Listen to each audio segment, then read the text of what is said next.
Bonsoir à tous et bienvenue dans cette nouvelle émission du point de marché quotidien et hebdomadaire sur l'USD-CAD. Ici, donc François Ablé pour le débriefing, Frank Belfort, notre débriefing hebdomadaire. À la clôture des marchés, il est présentement 19h15 ici en Ontario, vendredi 7 février 2020.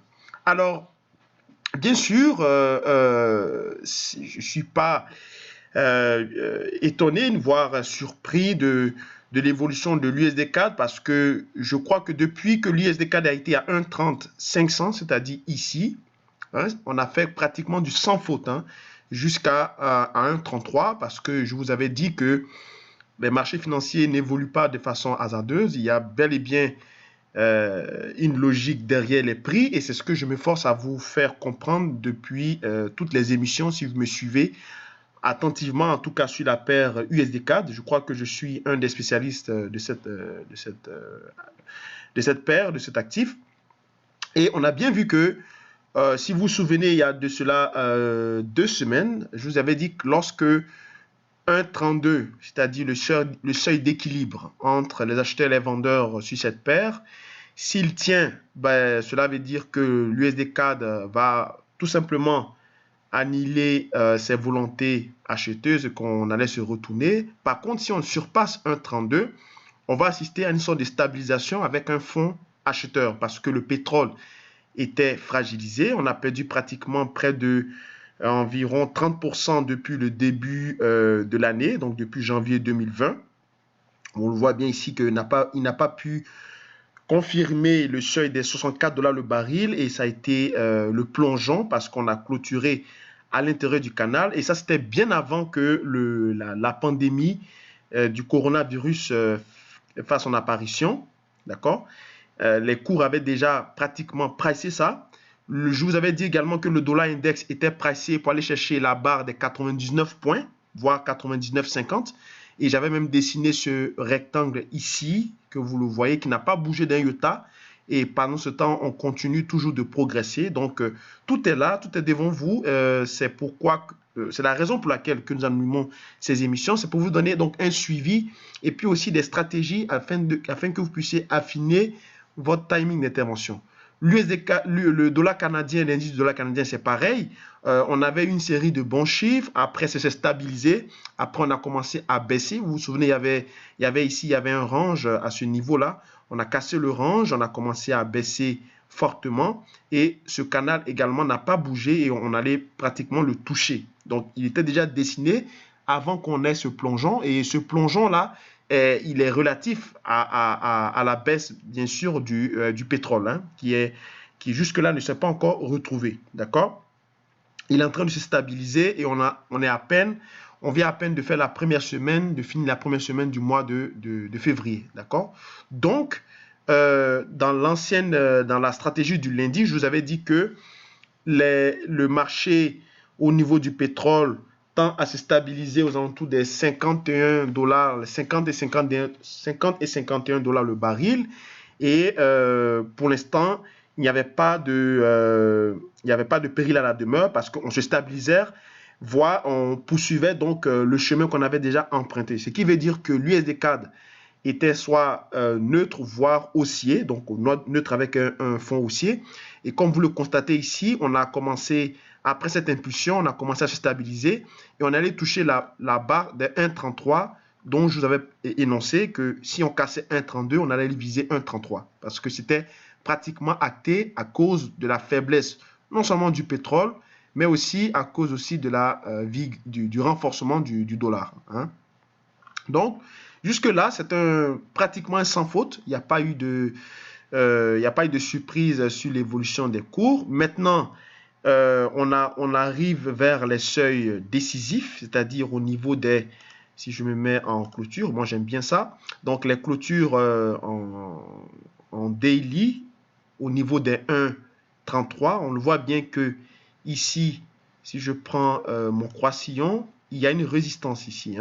La résistance de 1,33, d'accord, 1,33 400, 1,33 400, c'est le seuil ultime de cette évolution. C'est-à-dire que la Banque du Canada, bien sûr, à travers sa politique monétaire, a réussi à stabiliser les cours, d'accord, au niveau des flux interbancaires entre les 1,30 et les 1,33. D'accord? C'était principalement la mission de la Banque du Canada, puisque les attentes inflationnistes n'ont pas été confirmées au début de cette année, notamment avec le pétrole également aux États-Unis. On a vu aussi Jérôme Powell qui a aussi évoqué qu'il était très embêté que les attentes inflationnistes tournaient toujours autour des 2% et qu'ils n'avaient pas atteint les 2%. Donc, pour éviter donc, une surchauffe sur le marché immobilier avec les taux d'intérêt hypothécaires, il fallait tout simplement faire ce qu'on appelle le pegging. Donc, le pegging currency, c'est-à-dire c'est de s'assurer de fixer, on va dire, une fourchette entre les 1,30 et 1,33. Et cela a duré depuis, ça fait pratiquement 6 mois, hein, pratiquement 6 mois que l'USD CAD, quand vous le regardez attentivement, il oscille entre 1,33 et 1,30, d'accord? Donc, on le voit bien devant nous ici. Et ça, comment la Banque du Canada s'en est pris? Ben, c'est tout simplement en cherchant à opter pour une politique monétaire neutre, d'accord? À aussi regarder le bilan de la Fed, c'est-à-dire le balance sheet, d'accord, au niveau des injections monétaires, de s'empresser de pouvoir clôturer tous les deals, c'est-à-dire le USMCA avec les États-Unis, et puis également de pouvoir poursuivre sa politique conjoncturelle au niveau du secteur manufacturier, d'accord, qui est aussi un des gros secteurs actuellement ici au Canada, tout comme aux États-Unis, d'accord. Donc, c'est une politique conjointe au niveau budgétaire et au niveau fiscal qui ont permis donc à la Banque du Canada de pouvoir stabiliser les cours. Maintenant, la question ultime, c'est quoi? C'est que quelle est la suite? Parce qu'on arrive sur 1,33,400. 1,33,400, c'est le dernier seuil. N'oublions pas que pendant près de 2 ans et demi, donc à moyen terme, il y avait eu un canal, d'accord, un canal ascendant qui avait été cassé. Jusque-là, le moindre retour a été symbolisé par un simple pullback. On n'a jamais réussi à confirmer cette cassure-là de ce canal.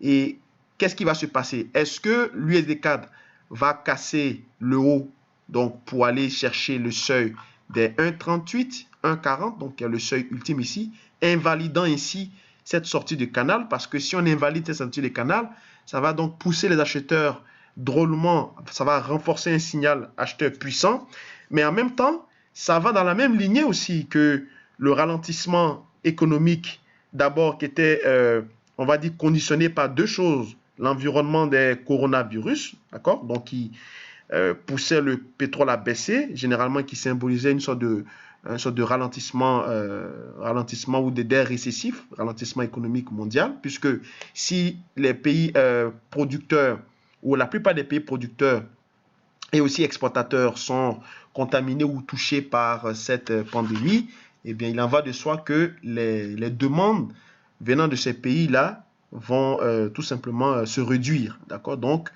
les marchés anticipaient un ralentissement. Le deuxième facteur, c'est aussi la surchauffe des marchés, d'accord, avec les produits obligataires qui dépendent fortement de l'inflation. L'inflation n'étant pas au rendez-vous, donc on pourrait avoir beaucoup de couverture à partir de l'or. C'est ce qui s'est passé, l'or a fortement progressé et les rendements obligataires ont fortement chuté quand le prix était assez élevé, d'accord? Donc, tout ça est entrelié et on a bien vu que toutes ces questions-là ont été commencées à être étudiées pour voir est-ce que finalement on ne serait pas rentré en récession. On a vu également les chiffres du PMI manufacturier aux États-Unis qui ont été sauvés in extremis, d'accord? On a eu 5 chiffres d'affilée qui étaient en dessous de 50 et après le dernier chiffre, c'est-à-dire le 6e chiffre qui allait confirmer qu'on pourrait parler d'une ère de pré-récession ou bien une entrée en récession. Et évidemment, le dernier chiffre qui est sorti au-delà de 50. Donc, tous ces facteurs ont fait que, pour l'instant, le dollar reprend confiance. L'USD CAD en découle, non pas seulement parce que le dollar, même s'il est le leader, se renforce, mais aussi parce que le pétrole a fortement chuté de 30%. On est quitté de 64 $ le baril, on se retrouve à 50. Donc, il a fortement chuté. Et au niveau du dollar canadien aussi, les chiffres au niveau du Canada étant stables, voire très mauvais, surtout le NFP de la semaine surpassée, n'a pas été bon, d'accord? Et les autres chiffres qui ont suivi étaient plus ou moins acceptables, d'accord? Donc, actuellement, nous sommes au bas du canal.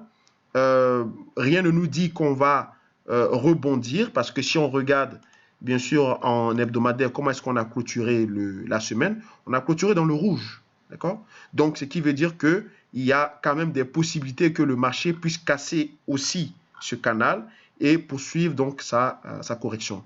Nous le saurons au début de la semaine, d'accord, dans le lundi, lorsqu'on aura l'ouverture hebdomadaire afin de, on va déceler, voir et on va chercher à déceler quelle sera potentiellement la progression future de l'indice dollar canadien qui est mal. Hein, qui est mal. Pareil aussi pour le pétrole, même qui a réussi à se stabiliser malgré tout, mais qui a commencé aussi un début tonitruant. Hein, un début baissier tonitruant. Au niveau hebdomadaire, c'est pareil. On a légèrement clôturé aux alentours des 50 $ 40 le baril. Heureusement d'ailleurs, parce que si on avait clôturé à 50,25, cela pourrait donc continuer d'alimenter une descente au niveau du pétrole. Même si jusque-là, rien n'a encore joué, car on peut continuer. Hein. On voit bien qu'il se stabilise sur ce niveau, il tente de se reprendre. Mais il ne faut pas oublier qu'on peut aussi rebondir pour amorcer une nouvelle tendance acheteuse. Donc, actuellement, on est un peu en stabilisation et le pétrole peut se retrouver en situation de force parce qu'on est tout de même sur un support et on est en train de se stabiliser sur un support. Donc, ça peut augurer aussi un rebond inattendu. D'accord? Au niveau du dollar canadien, c'est pareil. On est aussi sur un support et on peut avoir un rebond aussi inattendu. Par contre, sur le dollar index, on file vers une résistance. Donc, tout en train de militer pour dire que on pourrait donc inverser les tendances, c'est-à-dire échouer sur les résistances ici au niveau du dollar, donc une sorte de prise de bénéfice, et reprendre le chemin, d'accord, au niveau du pétrole à la hausse, et puis aussi au niveau du dollar canadien également à la hausse. Donc on verra le lundi prochain en fonction des différents ouvertures du marché. Mais pour ce qui est le dollar canadien, la Banque du Canada a formidablement joué son rôle de maintenir l'USD CAD entre le seuil des 1,30 et 1,33, d'accord? On peut excéder jusqu'à 1,3340, d'accord? Ou 1,33,400 si vous préférez, ok? Donc, je vais m'arrêter là pour ce soir. Superbement joué l'USD CAD, on a atteint 1,33 tel que on va dire attendu depuis le seuil des 1,30 500 ou 1,3050 lorsque la Banque du Canada a émise une rhétorique dovish, d'accord, ce qui a propulsé les coûts à l'achat. Et le dollar américain, lui, qui se renforçait dans des phases d'incertitude de marché à cause du coronavirus. Et donc, évidemment, la Chine, le yuan renminbi, lui, qui s'est fortement déprécié parce que le gouvernement chinois a employé une mesure conjointe fiscale et politique budgétaire, expansionniste, c'est-à-dire à injecter massivement de la liquidité pour soutenir donc leur économie qui serait atteinte globalement au niveau de la santé et puis aussi de chercher à atténuer les coûts sociaux de ce virus qui a été provoqué par, voilà, qui a secoué donc pratiquement toute une province, hein, la province de Wuhan. Alors, on va voir donc le lundi prochain quelles seraient donc les ouvertures afin d'établir de nouvelles stratégies pour la semaine à venir. Merci encore d'avoir suivi ce point de marché global. On se retrouve donc lundi pour d'autres observations. D'ici là, portez-vous bien et passez un très beau week-end. Au revoir.